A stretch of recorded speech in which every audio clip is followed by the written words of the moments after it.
السلام علیکم ورحمۃ اللہ وبرکاتہ۔ قربانی کس کس پر واجب ہے؟ قربانی کرنے والا شخص مسلمان ہو، آزاد ہو، صاحب نصاب ہو، مقیم ہو، عاقل اور بالغ ہو۔ مسافر پر قربانی واجب نہیں۔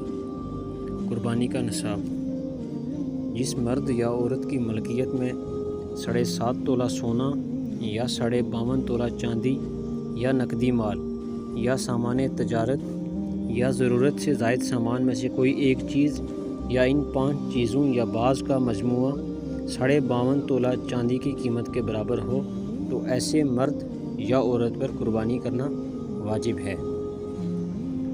قربانی کی فضیلت: حضرت زید بن ارقم رضی اللہ تعالی عنہ نے بیان فرمایا کہ صحابہ کرام رضی اللہ عنہم اجمعین نے دریافت فرمایا، یا رسول اللہ صلی اللہ علیہ وسلم، یہ قربانی کیا ہے؟ یعنی قربانی کی حیثیت کیا ہے؟ آپ صلی اللہ علیہ وسلم نے فرمایا، تمہارے باپ ابراہیم علیہ السلام کی سنت ہے۔ صحابہ کرام رضی اللہ عنہم نے عرض کیا کہ ہمیں اس قربانی کے بدلے میں کیا ملے گا؟ فرمایا، ہر بال کے بدلے میں ایک نیکی۔ صحابہ کرام نے پھر سوال کیا، یا رسول اللہ، اون کے بدلے میں کیا ملے گا؟ فرمایا، اون کے ہر بال کے بدلے میں ایک نیکی ملے گی۔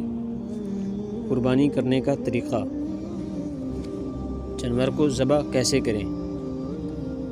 جانور کو قبلہ رو لٹانا اور ذابح کا قبلہ رو ہونا دونوں امر سنت مؤکدہ ہیں، البتہ ایسا نہ ہونے پر بھی جانور کی حلت میں کوئی فرق نہیں پڑتا۔ ذبح کرنے کا طریقہ یہ ہے کہ جانور کو قبلہ روح لٹا کر تیز چھری ہاتھ میں لے کر خود قبلہ روح ہو کر بسم اللہ اللہ اکبر کہہ کر گلے پر چلائی جائے یہاں تک کہ گلے کی 4 رگیں کٹ جائیں۔ ایک نرخرا جس سے جانور سانس لیتا ہے، دوسری وہ رگ جس سے دانہ پانی جاتا ہے، اور 2 شہ رگیں جو نرخرے کے دائیں بائیں ہوتی ہیں۔ اگر ان 4 رگوں میں سے 3 کٹ جائیں تو بھی ذبح درست ہے اور اس کا کھانا حلال ہے، البتہ اگر 2 ہی رگیں کٹیں تو اس کا کھانا جائز نہ ہوگا۔ اگر ذبح کرتے وقت قصداً جانور کی گردن کٹ جائے، ایسا کرنا مکروہ ہے، بدون قصد کوئی کراہت نہیں، گوشت بصورت مکروہ نہیں ہوگا۔